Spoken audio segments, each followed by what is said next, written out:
La constitution occulte de l'homme. L'homme est constitué par 7 principes qui peuvent être amenés à 3. Le corps, l'âme, l'esprit. Le corps, le rupa des hindous, le kswang des chinois, le ka des égyptiens, le nefesh de la kabbale, la chair des pythagoriciens, appelé par les occultistes le corps physique, et l'enveloppe matérielle, le support de la vie. Il constitue notre vêtement transitoire, formé par la terre et ses produits. Il n'est rien par lui-même. Sans la vie qui lui est donnée par l'âme, il cesse d'exister comme principe animé.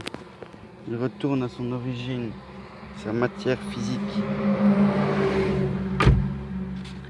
L'âme nommée par les hindous Kama, Ki par les chinois, Ko par les égyptiens, Ruach par les kabbalistes, ombre ou man par les pythagoriciens, médiateur plastique par les hermétistes, périsprit par les spirites, la vie des Rose-Croix est plus communément appelée par les occultistes de toutes les écoles contemporaines le corps astral.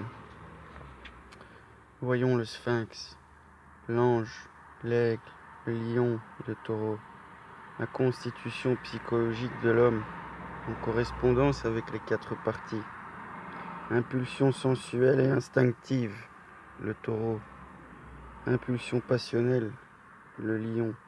Impulsions intellectuelles, l'aigle. Et la volonté entourant les 3 sphères impulsives, l'ange. Le corps astral est le principe qui donne la vie, qui anime le corps matériel ou physique.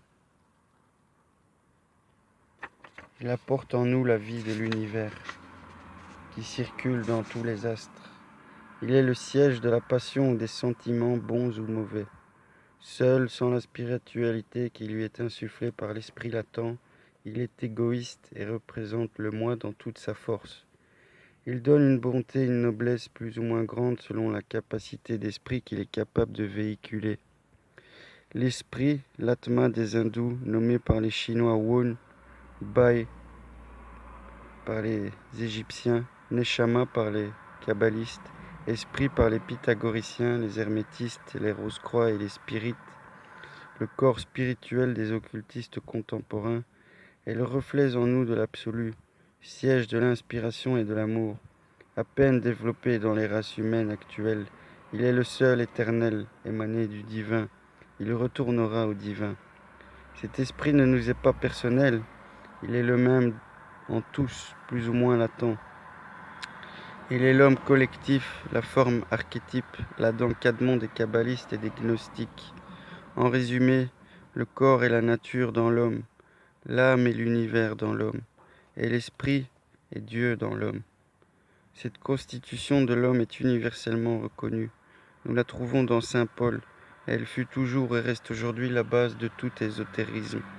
Quoique, en réalité, ces éléments ou principes constituant l'homme doivent être subdivisés, le corps en 2, l'âme en 3 et l'esprit en 2.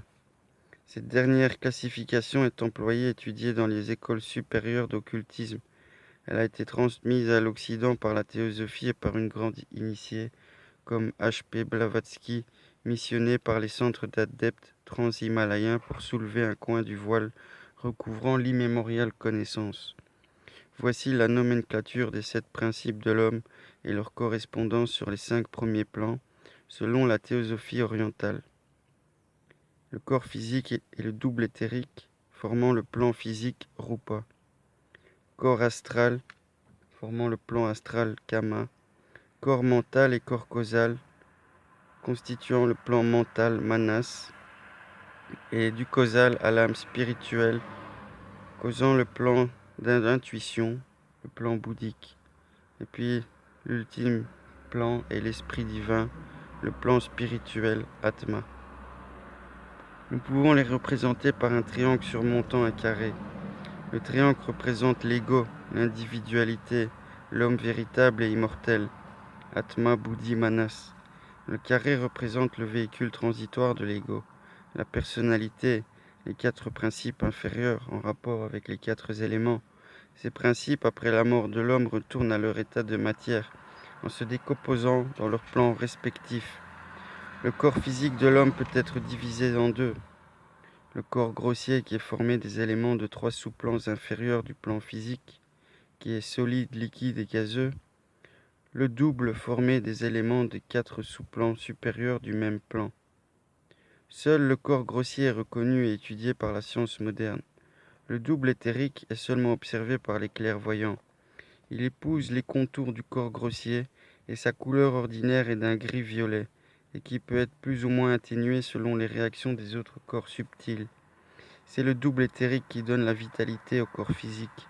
Il remplit le rôle spécial d'intermédiaire, d'agent transformateur grâce auquel l'énergie vitale peut être adaptée à l'usage des particules plus grossières. Le Soleil est pour notre système le grand réservoir des forces électriques, magnétiques et vitales, et il déverse abondamment. Ces courants vivificateurs sont assimilés par le double éthérique des minéraux, des végétaux et des hommes, et transmués en diverses énergies vitales nécessaires à chaque être. Le double éthérique les absorbe, les spécialise et les distribue au corps grossier. Ce double éthérique est plus particulièrement étudié par le psychisme, et c'est lui qui fait tous les frais de ces expériences, dont la plupart sont dangereuses sur les matérialisations et l'extériorisation de la sensibilité. Dans la plupart des séances spirites, le corps éthérique du médium endormi véhicule des larves du bas astral, lesquelles apportent des messages le plus souvent ridicules et trompeurs.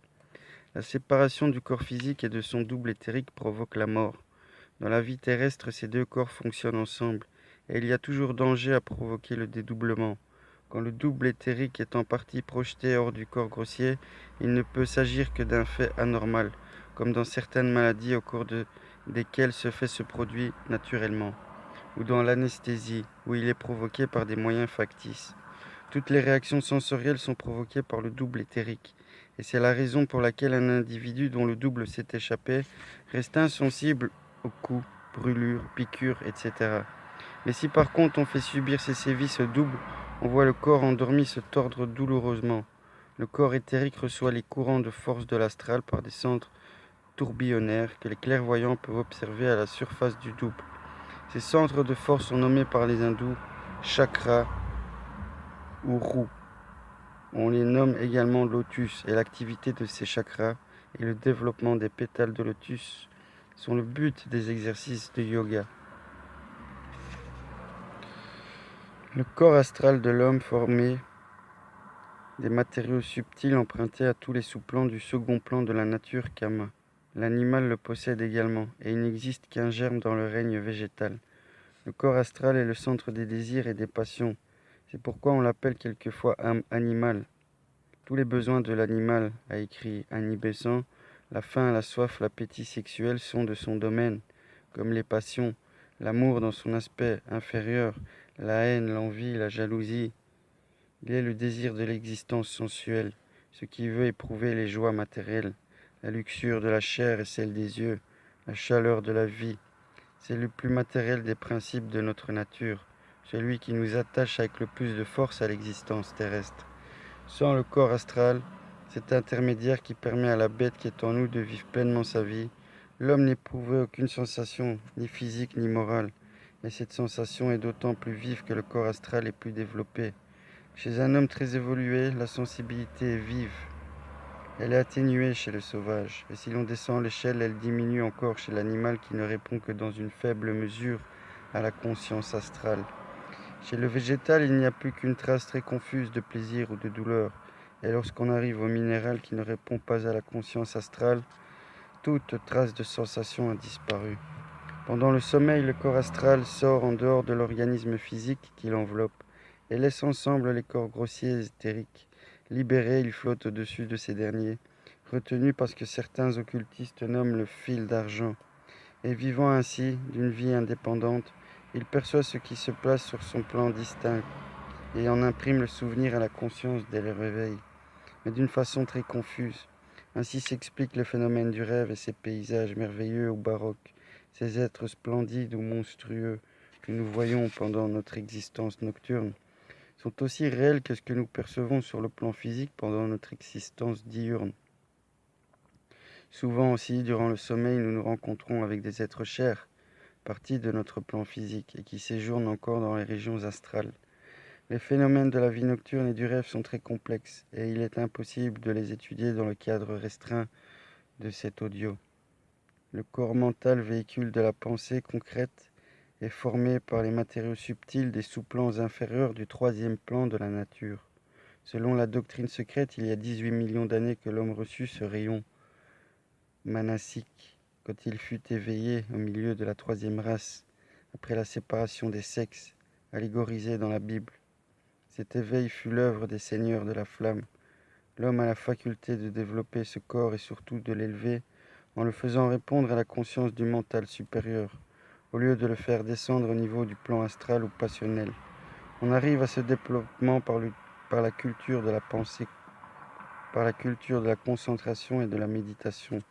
Mais cette partie spéciale de l'enseignement occulte, la réalisation sera étudiée dans un autre ouvrage que nous pourrions appeler la magie pour tous.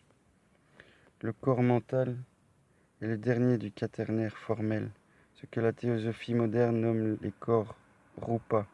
Au-delà, avec le corps causal qui est le véhicule des deux corps supérieurs, nous pénétrons dans le ternaire sans forme ou arupa. Et l'exposé de ces trois autres termes seront dans la partie 2. Je vous remercie pour votre écoute et portez-vous bien les amis.